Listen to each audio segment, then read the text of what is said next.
What's up, y'all? This is John Helm with Helm, Woodshop, and Smithy, back with another knife making video.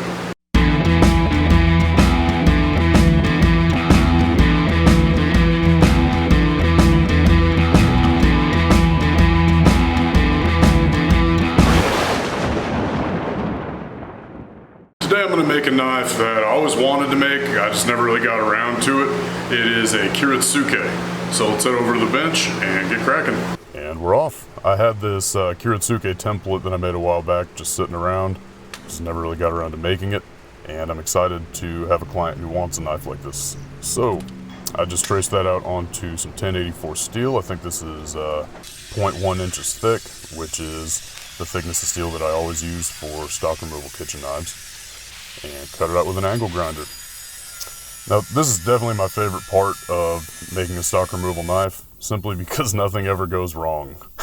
There aren't really that many hang-ups that you can run into, and there are plenty of problems that can arise during all the other processes. So I just rough cut that, and then I take it over to the 2x72 to refine the profile. And I've gotten pretty good at getting in these little corners by hanging my belt off the edge of the platen, but it would definitely do me well to get a small wheel attachment at some point. That's just something that I'm going to have to invest in because it would make my life so much easier. But it still comes out nice, it just takes a little bit extra time and elbow grease. Now I plan out where my scales are going to go so I can have an idea where I should put the pins, and I center punch those before drilling. Now, I originally was planning on 3 pins in this knife, but I changed it to 2. I think that it has a better aesthetic to it, and also I'm using Corby fasteners for this blade, so I should still have plenty of mechanical support to keep those scales on. Even so, I go ahead and drill some epoxy holes just to make sure that those scales don't come off, because it is a kitchen knife and it'll come in contact with a lot of water. And since it's stock removal blade, and I wanted that forged finish, I just go ahead and cold hammer it with a rounding face and a straight peen. And then it's time to heat treat. I did normalize the blade, I just forgot to film it. So anyway, it came out of the quench nice and straight, very hard. It had that nice gray color to it, which is always a good indication that you had some martensite formation going on. And then I clamp it to a straightening jig, even though it wasn't warped, before I put it into the temper. I've started doing this with every knife just because I've had some that warped on me while they were tempering. And after that, it is time to grind in this chisel grind bevel. I'm getting better at these, but for some reason they just, I don't know, they're hard for me.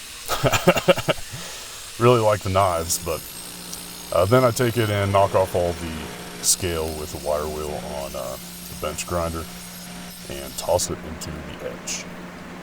I only left it in there for about 10 minutes. It's a monosteel knife, so I really just needed that black coloring on it. And put some oil on it, make sure it doesn't rust. It's looking good so far. And it's time to hand sand, everybody's favorite. I was really happy that this knife has that forged finish on it because if I were to hand sand the whole thing, it would take forever. It's a pretty big blade.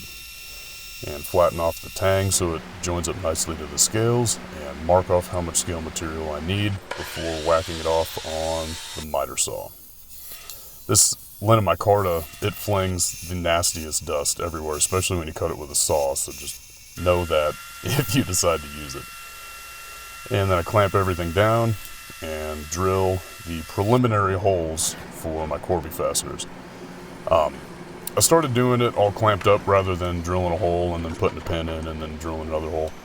And it's so much faster and easier, and I haven't had any issues with the holes lining up with the pins during the glue up, so hopefully I can continue to say that years from now. And then I just glue it onto a little bit of gray G10, which I'm using as a tang liner. I probably should have glued this up before I drilled the holes in it, but it doesn't matter, I can just drill them again. I also should have used parchment paper instead of a paper towel to put that down on top of, because the parchment paper will peel off, but I'm out and I keep forgetting to go to the store. My daughter wanted to help me, and of course, how could I say no? She's too cute. So I drill out all that epoxy that dried up in the holes, and then I take a step bit and drill in the shoulders for my Corby fasteners. Now it's time to get in a rough profile on these scales before the glue up so I don't have too much material to remove. And before I do that, I have to shape the top of the scales because you can't get to them after the scales are glued on. So I go ahead and sand those up to an 800 grit finish, look nice and smooth, and flatten off the outside just so everything's nice and clean.